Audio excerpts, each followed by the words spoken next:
Hello friends, இன்றைக்கி நம்ம stress strain diagrams பற்றி ஒரு ஃபுல் டீட்டெயில்டு வீடியோவாகவே பார்த்திடலாம். இதில் மைல்டு ஸ்டீலுக்கு பார்க்குறோம்.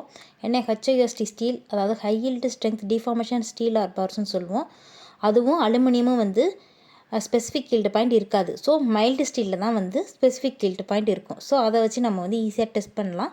ஸ்ட்ரெஸ் ஸ்ட்ரெயின் கிராஃபை வச்சு அந்த கர்வ்ஸ் இருக்கும்ல, அதை வச்சு நம்ம பார்க்கலாம். ஃபஸ்ட்டு இதில் ஏ பாயிண்ட் இருக்குது பார்த்திங்களா, அது ப்ரொபோர்ஷனல் லிமிட், அதாவது வந்து ஹூக்ஸ் லாவை ஒபே பண்ணும். ப்ளஸ் இதில் மேக்ஸிமம் ஸ்ட்ரெஸ் எடுக்கும். அப்போ ஸ்ட்ரெஸ் ஸ்ட்ரெயின் கர்வ் வந்து லீனியராக வந்து ரிலேஷன்ஷிப் கொடுக்கும். அதான் ஏ வந்து லீனியராக இருக்கும், நீங்களே பார்த்தாலே தெரியும். இதான் வந்து ப்ரொபோர்ஷனல் லிமிட்டு. நெக்ஸ்ட்டு பி வந்து எலாஸ்டிக் லிமிட்டு, அதாவது இட் கேன் பி ரிவர்சபிள். இதை வந்து ரிவர்ஸ் பண்ண முடியும் எலாஸ்டிக் லிமிட்டுன்றதுனால. ஸ்டீல் கான்க்ரீட்டெல்லாம் வந்து டிஃபார்மேஷன் ஆகும். அந்த பிளாஸ்டிக் டிஃபார்மேஷனுக்கு முன்னாடி நம்ம வந்து எலாஸ்டிக் லிமிட்டு தான் வந்து சேஃபாக இருக்கும். பில்டிங் பிரிட்ஜஸ்க்கெலாம் வந்து எலாஸ்டிக் லிமிட்டு தான் ஃபஸ்ட்டு செக் பண்ணுவாங்க. நெக்ஸ்ட்டு சி பார்த்திங்கன்னா upper yield point. Upper yield point பார்த்திங்கன்னா பீக்கில் இருக்கும் ஸ்ட்ரெஸ்ஸு. இதான் வந்து ஃபஸ்ட்டு பிரேக்கிங் பாயிண்ட்டாக இருக்கும். இங்கே தான் வந்து டிஃபெக்ஷனே சிக்னிஃபிகண்ட்டாக வந்து பிளாஸ்டிக் டிஃபார்மேஷன்ஸ் எல்லாமே வந்து ஸ்டார்ட் அப் ஆகும். டி பாயிண்ட் பார்த்திங்கன்னா வந்து இது வந்து லோயர் ஈல்டு பாயிண்ட்டு. இது பார்த்திங்கன்னா மினிமம் ஸ்ட்ரெஸ் தான் இங்கே இருக்கும். ப்ளஸ் இங்கே வந்து பிளாஸ்டிசிட்டி டிஃபார்மேஷன்ஸ் எல்லாம் வந்து எலாங்கேட் ஸ்டார்ட் ஆகும். Next DE yielding or plasticity zone சொல்லுவோம். இது பார்த்திங்கன்னா வந்து இது வந்து ஒரு பர்மனண்ட்டாகவே, இப்போ பிளாஸ்டிசிட்டின்றப்போ வந்து ஒரு பர்மனண்ட்டாகவே வந்து டிஃபார்ம் ஆகிடும்.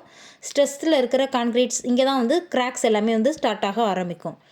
இஎஃப் பார்த்திங்கன்னா வந்து strain hardening zone or work hardening zone சொல்லுவாங்க. இது பார்த்திங்கன்னா பிளாஸ்டிக் ரீஜியனில் இருக்கிற ஒரு ஸ்ட்ரெஸ் ஸ்ட்ரெயின் கர்வை வந்து அக்கர் பண்ணும்.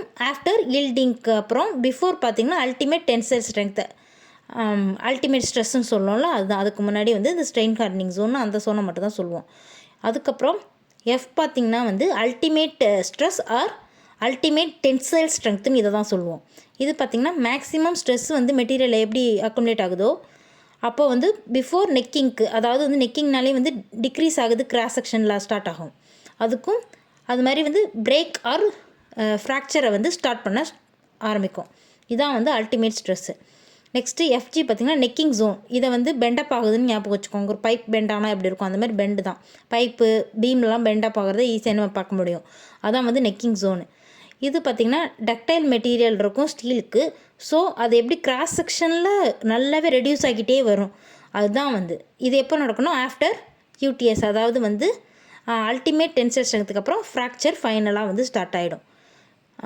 நெக்ஸ்ட்டு வந்து ஜீனா rupture stress or breaking stress or fracture zone சொல்லுவோம். இந்த ஜோன் பார்த்திங்கன்னா ஃபுல்லாகவே வந்து ஃபெயிலிங் ஆகிடும், அதாவது கொலாப்ஸ் ஆகிடும்னு வச்சுக்கோங்க. ஃபுல்லாகவே மெட்டீரியல் எல்லாமே கொலாப்ஸ் ஆனதுக்கப்புறம் உள்ளதான் அந்த ஜி பாயிண்ட்டு. அடுத்தது இ டு ஜி டேஷ், அந்த குட்டி குட்டியாக ஒரு டாட் லைன்ஸ் வச்சு காமிச்சிருக்கேன் பாருங்களேன்.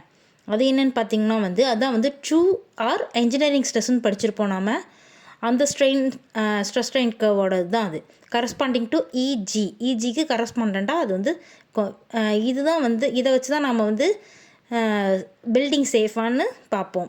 ஸோ இதெல்லாம் தான் இம்பார்ட்டன்ட் ஸ்ட்ரெஸ் ஸ்ட்ரெயின் டயக்ராம்ஸில் மைல்டு ஸ்டீலுக்கு. ஃப்ரெண்ட்ஸ், இது ஒரு டீட்டெயில்டு வீடியோ. ஸோ நீங்கள் கண்டிப்பாகவே உங்களுக்கு யூஸ்ஃபுல்லாக இருக்கும். மறக்காமல் சப்ஸ்கிரைப் பண்ணுங்கள் ஃப்ரெண்ட்ஸ். ப்ளஸ் லைக்கும் பண்ண மறந்துடாதீங்க. கண்டிப்பாக இந்த மாதிரி யூஸ்ஃபுல்லான வீடியோஸ் வந்துகிட்டே இருக்குது. கண்டிப்பாக நம்ம சேனல் சிவில் தமிழ் மாஸ்டரை சப்ஸ்கிரைப் பண்ணுங்கள் ஃப்ரெண்ட்ஸ். தேங்க்யூ.